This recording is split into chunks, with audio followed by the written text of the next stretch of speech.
Welcome back to Angie's Answers.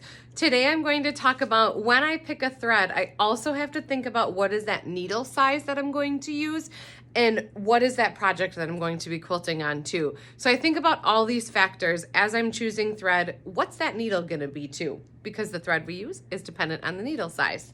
So I've got our Sofine thread here. This is from Superior. It's a nice smooth thread. It's also lint free, so it doesn't leave a lot of extra lint in my machine. And it is a really strong, durable thread. It is really hard to break this thread. So this is our staple thread. We use Sofine, I would say about 90% of the time here at the Quilting Connection.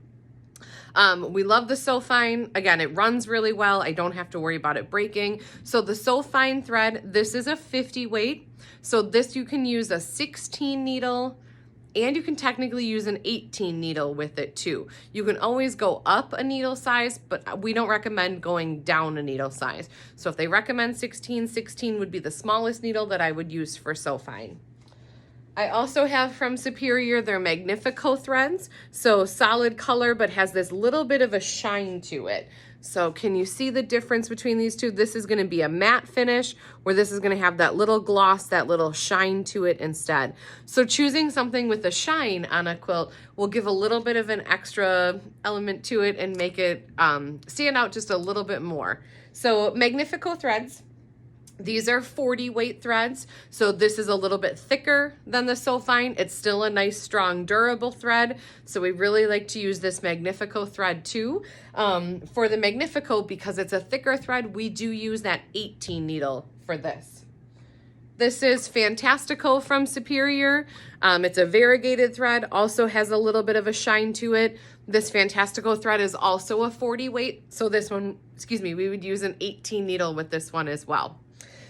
When I think about the needle size and I think about my project, I want to think about what is that hole going to leave in the project. So a 16 needle is going to have a nice small hole to it, where an 18 is just going to be a little bit bigger. So if I was quilting with like a batik or something that is a little bit of a stiffer fabric that I know those holes just aren't going to fill in as well, I would definitely want to choose something that I could use a 16 needle with. So that would be like a 50 weight thread, or for us, the Sofine. If this project had like a minky backing fabric or a cuddle backing fabric, fleece or flannel, something that's a little bit thicker, even though I'm using my Sofine thread that I could use that 16 needle with that thicker fabric, I would jump up to an 18 and use an 18 needle for the thicker fabrics.